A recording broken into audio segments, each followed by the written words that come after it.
दोस्तों नमस्कार, मैं मदन मोहन और आप देख रहे हैं न्यूज भारती।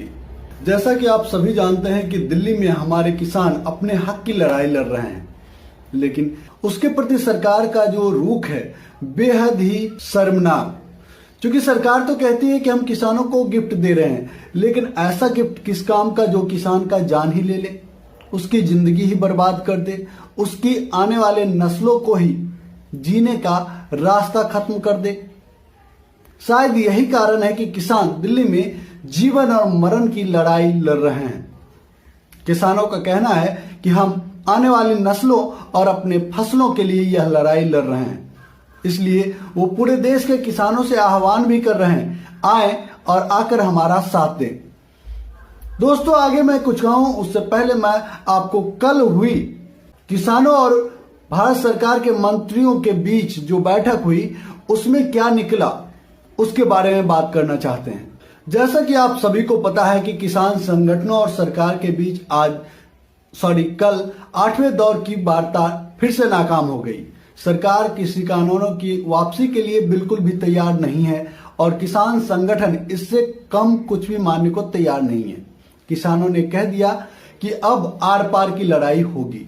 सरकार के अदालत में जाने का प्रस्ताव को भी किसानों ने सिरे से नकार दिया। इस बीच मैं आपको बता दूं कि इस गर्मा गर्मी के बीच किसान नेताओं ने कागज पर लिखकर मंत्रियों को दिखाया मरेंगे या जीतेंगे। 8वें दौर की यह वार्ता विज्ञान भवन में कल 2:30 बजे दिन में शुरू हुई। कृषि मंत्री नरेंद्र तोमर ने पहले ही कह दिया था कि कानून वापस नहीं होंगे, इसलिए समाधान की उम्मीद किसी को नहीं थी। किसान संगठनों ने भी यह स्पष्ट कर दिया है कि वे सुप्रीम कोर्ट कतई नहीं जाएंगे, जैसा कि सरकार उनसे कह रही है। सरकार का कहना है कि वह कानून वापस नहीं लाएगी। किसान संगठन बदलाव का प्रस्ताव लाए तो विचार हो सकता है।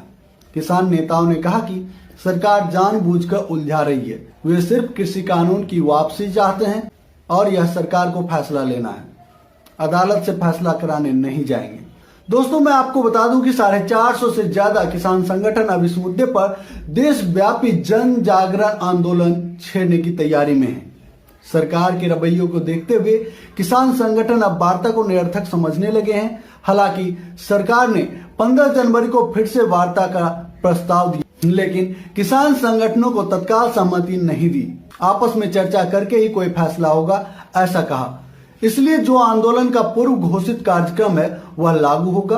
26 जनवरी को राजपथ पर ट्रैक्टर पैरेड की घोषणा ने सरकार के कान खड़े कर दिए हैं, लेकिन किसानों ने कल ट्रैक्टर मार्च का रिहर्सल करके मोदी सरकार को अपनी ताकत दिखा दिया है। दोस्तों मैं आपको बता दूं कि ऐसा पहली बार नहीं है कि किसान संगठन या उसके नेता ऐसा कह रहे हैं कि हमें सरकार पर भरोसा नहीं है। कल जबकि सरकार के मंत्रियों के साथ किसान नेता जब मीटिंग के लिए जाने वाले थे, उससे पहले ही संयुक्त किसान मोर्चा ने लाइव करके किसान संगठनों के नेताओं की बातें सामने रखी थी, जिसमें भी आप देख सकते हैं कि राकेश टिकैत पहले ही कह रहे हैं कि वार्ता से कुछ निकलने वाला नहीं है। जरा सुनिए राकेश टिकैत क्या कह रहे हैं। टिकैत साहब, आप इस मीटिंग को क्या देख रहे हैं? आज सरकार प्रपोजल लेकर आएगी कुछ, पहला उस पर सहमति बनाने की कोशिश करेगी, फिर चाय पीने जाएंगे, फिर अंदरों सलाह करके आएगी, किसान फिर नाराज होकर उठकर चलेगा, फिर वे बुलाएंगे, फिर समझाएंगे, फिर दूसरा प्रपोजल अपनी जेब में से दूसरी जेब में से निकाल कर रखेगी। ये होगा इस मीटिंग में। दोस्तों लेकिन मैं इस बीच एक बार फिर से आपको राजनाथ सिंह जी का वो वीडियो क्लिप दिखाना चाहता हूं। क्योंकि आप सबको पता है कि राजनाथ सिंह एक अलग विचारधारा के भारतीय जनता पार्टी के नेता हैं, लेकिन बावजूद ऐसे वक्त में जब किसान अपने जीवन या मरण की लड़ाई लड़ रहे हैं, इस बीच राजनाथ सिंह भी कुछ शब्दों में अपनी बातें बयां करने के अलावा कुछ कर नहीं पा रहे हैं। और राजनाथ सिंह भी सरकार को किसानों की बात मनवाने के लिए कोई ऐसा प्रयास भी नहीं कर रहे हैं।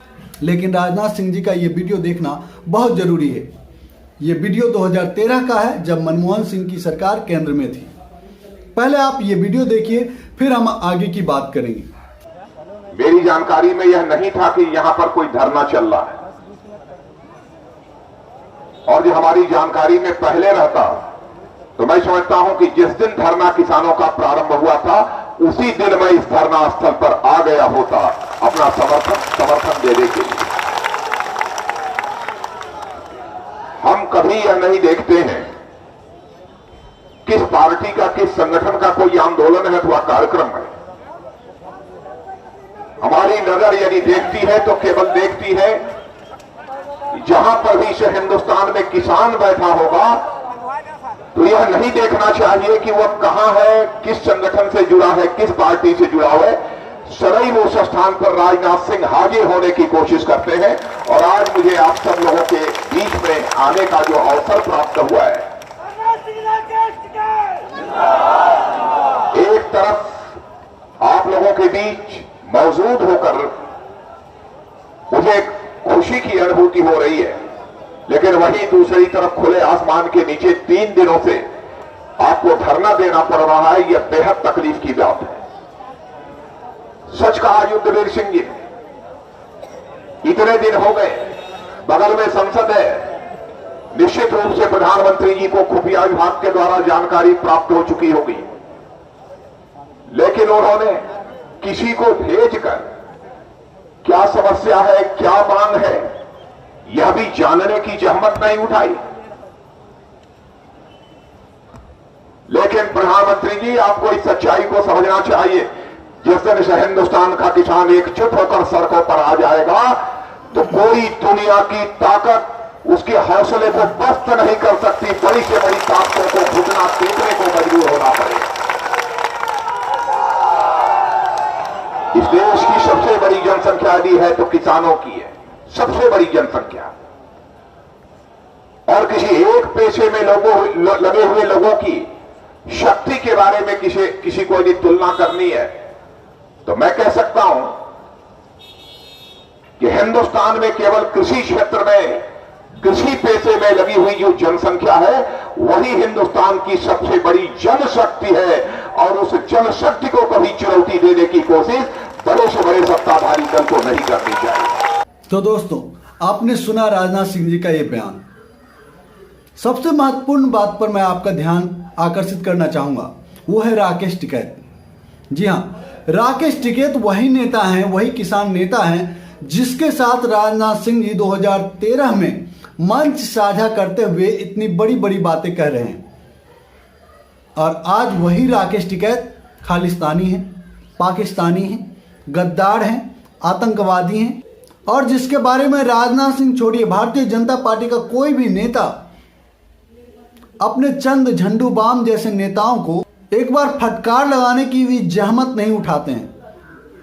उन्हें भी थोड़ी शर्म आ जानी चाहिए कि हम जिन नेताओं के सहारे, जिन नेताओं के कंधे पर बंदूक रखकर 2013 में चलाकर वापसी सत्ता में की थी, आखिर वही लोग आज आतंकवादी पाकिस्तानी देश के गद्दार कैसे हैं, खालिस्तानी कैसे हैं?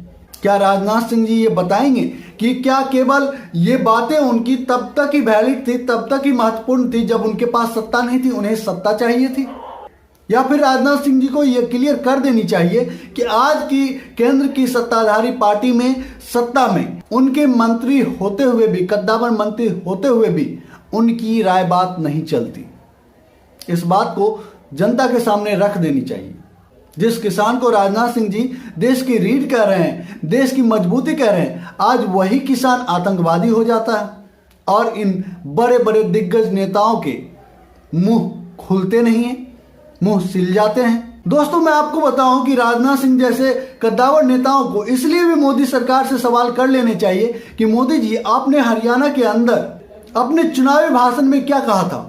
जैसे ही सरकार बनती है पहली कलम से किसानों के कर्जे माफ होंगे, और सत्ता में आने के बाद आप कहते हैं कि किसानों के ऋण माफ नहीं हो सकते, हम तो अडानी, अंबानी और कॉरपोरेट्स के ऋण माफ करेंगे।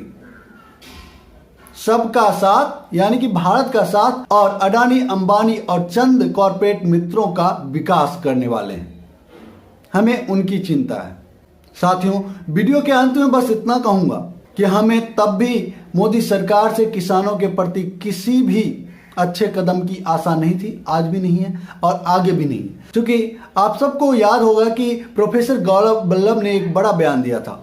उनका कहना था कि ये कानून वापस हो ही नहीं सकती, क्योंकि लगता है कि इस कानून को लाने से पहले अडानी अंबानी से मोदी सरकार की कोई डील हुई। कहीं यही कारण तो नहीं कि जब जब मीटिंग होती है तो तोमर साहब और उनके मंत्री जो आते हैं किसान नेताओं से मीटिंग के लिए, वो अक्सर सिर्फ बार बार यही पूछते हैं कि आप सचमुच किसान जो बिल लाया गया है किसानों के लिए उसे वापस ही करना चाहते हैं? आप वापस क्यों करना चाहते हैं? क्या आप दूसरा कुछ नहीं चाहते? इसके अलावा वो कहते हैं कि आप विचार दें कि हम किसान कानून का जो लाए हैं उसमें क्या कर सकते हैं, इसे कैसे वापस कर सकते हैं, इसके बारे में राय दें। अरे भैया, आपने किसान कानून लाया है, क्या सोच के लाया वो आपको पता है। अब वापस कैसे करना है वो आप देख लीजिए। जिनको आपने गिफ्ट देने की बात कही उन्हें ये गिफ्ट चाहिए नहीं, तो वापस आपको ही लेना पड़ेगा। फेंक दीजिए डस्टबिन में, यही एक उपाय है। लेकिन बड़ी अजीबोगरीब स्थिति में फंस चुकी है मोदी सरकार। मोदी सरकार के गर्दन पे अडानी अंबानी का हाथ है, तो वहीं सीने पर किसानों की ट्रैक्टर ट्रॉलियां चल रही है। और इसकी बानगी आप पिछले दिनों देख ही चुके हैं। और इसका जो असल लाइव टेलीकास्ट, असल इम्पैक्ट होगा वो 26 जनवरी को, जब किसान नेताओं ने, किसान संगठनों ने ऐलान कर दिया है कि 26 जनवरी को गणतंत्र दिवस के मौके पर राजपथ पर किसानों के हजारों लाखों ट्रैक्टर दौड़ेंगे। उस दिन इस मोदी सरकार का क्या होगा वो देखने वाला होगा। हालांकि मैं बता दूं कि देखने वाला हम सब के लिए होगा। बेशर्म सरकार को फिर भी शर्म नहीं आएगी, ये फिर भी कानून के लिए कुछ नहीं करेंगे। 60 से ज्यादा किसान हमारे मौत के गाल में समा चुके हैं। वो लोग कहाँ हैं जो सुशांत सिंह राजपूत के हत्या या आत्महत्या पर घरियाली आंसू बहाया करते थे? वो लोग आज कहाँ हैं? 60 से ज्यादा लोगों के मृत्यु के लिए क्या ये मोदी सरकार और पीएम नरेंद्र मोदी खुद सीधे सीधे जिम्मेदार नहीं है?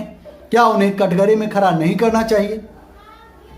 चलो छोड़ो, 60 से ज्यादा किसानों की मौत को छोड़ो, लेकिन 3-4 लोग जो आत्महत्या किए हैं उनकी मौत के लिए क्या प्रधानमंत्री मोदी और उनका ये काला कानून सीधे सीधे उनकी आत्महत्या के लिए जिम्मेदार नहीं है? क्या ये बिकाऊ टीवी मीडिया चैनल के मालिक, उनके तथाकथित भौंकवाद एंकर, क्या प्रधानमंत्री मोदी को कभी कटघरे में खड़ा कर पाएंगे? कतई नहीं, क्योंकि उनके माए बाप वही हैं। बहरहाल दोस्तों, इस टॉपिक पे इतना ही। मदन मोहन को दीजिए इजाजत। जय जवान, जय किसान, जय हिंद, जय भारत।